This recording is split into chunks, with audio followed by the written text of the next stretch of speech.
Hello my dear friends and my lovely babies, कैसे हैं आप सब। आई होप आप सभी बहुत अच्छे होंगे।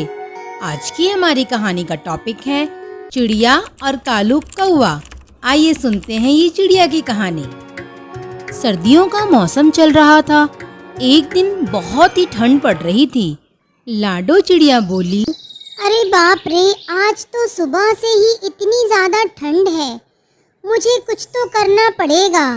अगर मेरा घोंसला गर्म रखना है तो मुझे आग जलाने के लिए लकड़ियों की ज़रूरत पड़ेगी, नहीं तो मैं इस ठंड में मर जाऊंगी।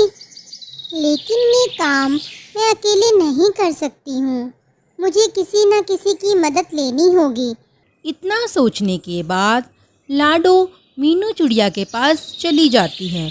लाडो चिड़िया बोली, अरे मीनू मौसी, अरे ओ मौसी, क्या कर रही हो?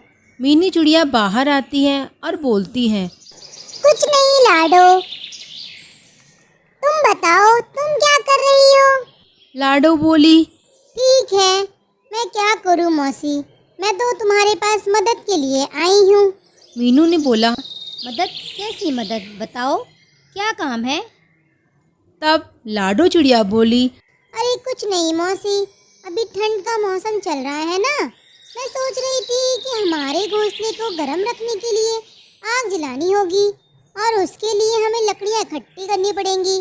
तब मीनू चिड़िया कहती है, हाँ कह तो तुम सही रही हो।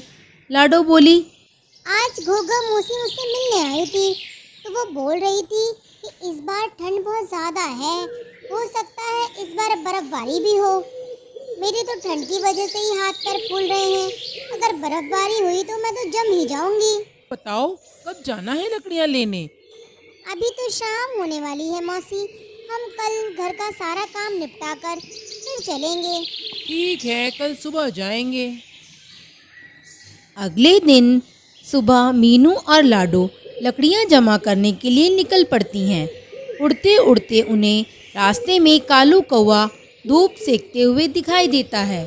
मीनू लाडो से कहती है, अरे देख तो इसे, ये आलसी कौवा कैसे मजे से धूप सेक रहा है। लाडो बोलती है, जाने दो ना मौसी, हमें क्या करना है, हमें वैसे भी बहुत काम है, हमें चलना चाहिए। मीनू बोली, नहीं लाडो, ये आलसी कौवा ऐसे मजे में धूप सेक रहा है, ये मुझसे कतई देखा नहीं जाता। तुम ठहरो जरा, मैं इसे अभी काम पर लगाती हूँ। और मीनू कौवे के पास रुक जाते हैं। लाडो फिर से बोलती है, अरे मौसी रहने दो ना, जाने दो, क्यों बेचारे को परेशान कर रही हो? मीनू बोली, बेचारा और ये धूर्त, ये तो एक नंबर का आलसी और कामचोर है। इतना बोलकर मीनू कौवे के पास चली गई। मीनू बोली, अरे ओ कालू कौवे, तुझे कोई शर्म वरम है कि नहीं? ऐसे दिन भर कामचोरों की तरह पड़ा रहता है, पता नहीं तेरे हाथ पैरों में दर्द नहीं होता क्या पूरा दिन बैठे बैठे? कालू कौवा मौसी की बात को अनसुना कर देता है। मीनू चिड़िया फिर बोलती है, अरे तू चुप क्यों है, बोलता क्यों नहीं? आलस के कारण तेरी जुबान कट गई है क्या?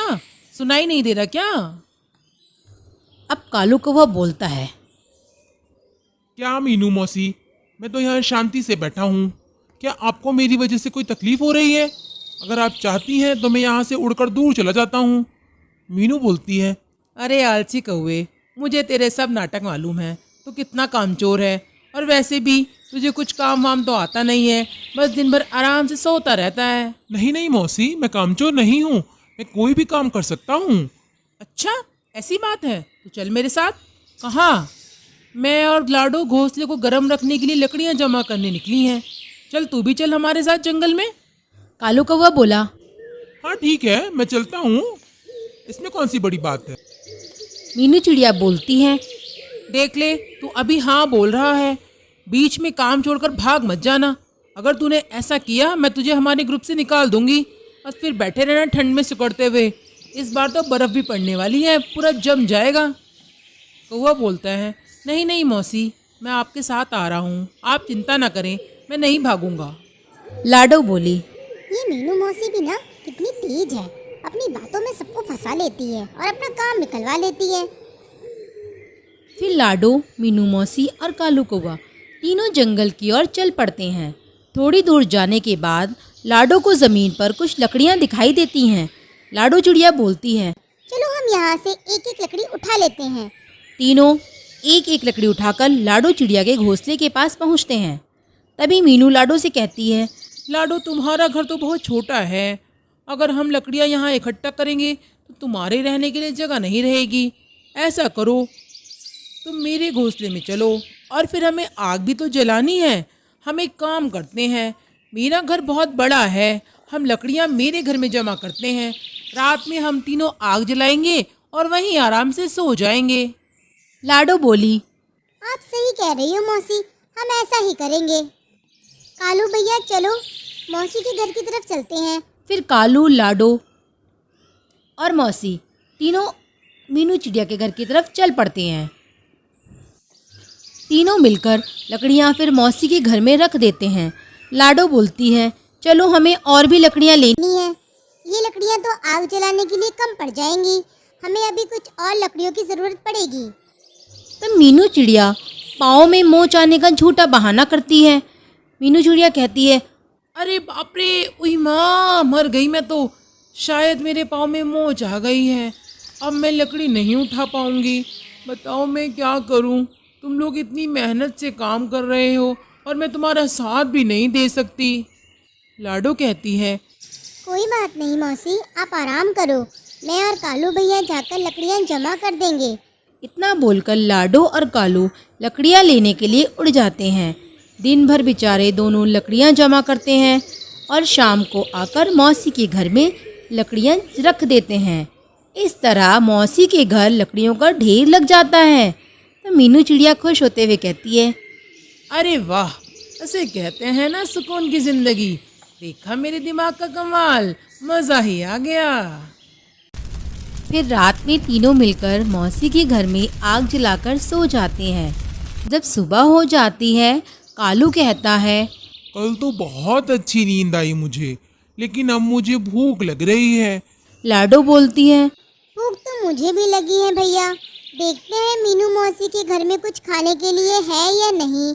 फिर लाडो मीनू से कहती है, अरे मीनू मौसी, हमें बहुत भूख लगी है, आपके पास कुछ खाने को है क्या? मीनू बोली, हाँ हाँ, मेरे पास थोड़ा अनाज बचा है। तुमने हमारे लिए इतना सारा काम जो किया है, लो दोनों मिलकर थोड़ा थोड़ा अनाज खा लो। थोड़ा थोड़ा अनाज फिर कालू और लाडो दोनों खा लेते हैं। खाना खाने के बाद लाडो कालू से कहती है, चलो कालू भैया, हमें और लकड़ियाँ जमा करनी है। तब मौसी बोलती है, लाडो तुम एक काम करो, तुम लकड़ियों की बजाय अनाज जमा कर लो। घर में सिर्फ थोड़ा ही अनाज बचा है, अगर मैं अकेली होती तो बच जाता, लेकिन अब हम 3 लोग हैं, इसलिए हमें और अनाज की ज़रूरत है। लाडो बोलती है, आप सही कह रही हो मौसी, मैं और कालू भैया अभी निकलते हैं। फिर दोनों अनाज लेने के लिए निकल पड़ते हैं। इधर लाडो और कालू मेहनत कर रहे थे, उधर मतलबी मीनू मौसी मज़े से अपने घर के बाहर धूप सेकते हुए बैठी थी। ये सर्दियाँ कितनी अच्छी होती हैं, रात में आग जलाओ और दिन में मस्त धूप सेको। ये दोनों अनाज लेकर वापस आए, तब तक मुझे घर का दरवाज़ा अंदर से बंद कर लेना चाहिए। मैंने उनसे झूठ कहा, ये अनाज ख़त्म हो गया है, लेकिन ऐसा नहीं है, मेरे पास अनाज पहले से ही बहुत सारा है और अब तो मेरे पास रात में जलाने के लिए लकड़ियाँ भी हैं। मेरी तो पूरी सर्दियाँ मज़े से निकल जाएंगी। इधर लाडो और कालू अनाज ढूंढने में बहुत देर लगा देते हैं और उन्हें वापस आते आते रात हो जाती है। और उधर मीनू मौसी घर का दरवाज़ा बंद कर लेती है। दोनों मौसी के घर के बाहर पहुंचते हैं। लाडो दरवाज़ा खटखटाती है, मौसी। अरे ओ मौसी, दरवाजा खोलो, हम हैं। कालू बोलता है, लगता है मौसी सो गई है, मैं देखता हूँ। अरे मौसी, जल्दी दरवाजा खोलो, बाहर बहुत ठंड है। अगर तुमने थोड़ी देर में दरवाजा नहीं खोला तो हम यहीं मर जाएंगे। मीनू मौसी को उनकी आवाज़ सुनाई दे रही थी, पर मतलबी मीनू ने दरवाज़ा नहीं खोला और चुपचाप अपने घर में सोती रही। लाडो बोली, शायद मौसी गहरी नींद में सो गई हैं। चलो हम मेरे घर चलते हैं, वहाँ थोड़ी सी लकड़ियाँ पड़ी हुई हैं, हम आज वहीं लकड़ियाँ जलाकर सो जाएंगे। कालू बोलता है, हाँ हाँ, चलो चलो, वहीं चलते हैं। थोड़ी देर के बाद मीनू खिड़की से झांक कर देखती है। मुझे लगता है शायद वो दोनों चले गए। मैं अब अकेली ही आग जला देती हूँ। अरे बाप रे, आज तो बहुत ज़्यादा ठंड है। मुझे और लकड़ियाँ जलानी पड़ेंगी। मेरे पास तो बहुत लकड़ियाँ हैं, टेंशन की तो कोई बात ही नहीं है। मीनू चिड़िया लकड़ियों का ढेर खींचने लगती है। तभी लकड़ियां गिरकर आग में आ जाती हैं और वो लकड़ियां आग पकड़ लेती हैं। हे भगवान, ये क्या हुआ? कोई बचाओ, मुझे बचाओ। लाडू, कालो, कहाँ हो तुम सब? अरे मेरी मदद करो, मैं जल रही हूँ। लाडू, अरे कालू भैया देखो, मौसी की आवाज आ रही है। लगता है वो मुसीबत में है, हमें जाकर देखना होगा।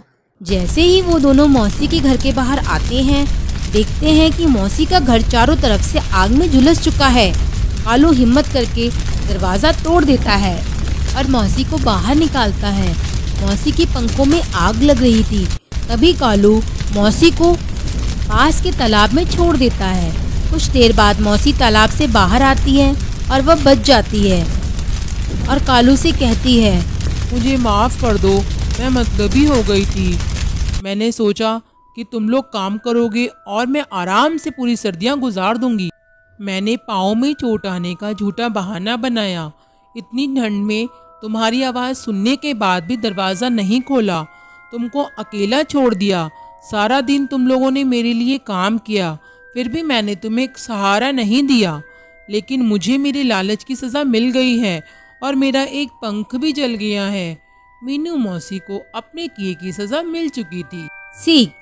बच्चों, इस कहानी से हमें यह सीख मिलती है कि हमें कभी लालच नहीं करना चाहिए और मिलजुल कर काम करना चाहिए और एक दूसरे की सहायता करनी चाहिए। अगर आपको हमारी कहानियाँ अच्छी लगती हैं तो आप हमारे चैनल को लाइक करें, सब्सक्राइब करें और बेल आइकन को क्लिक करें। Thank you so much.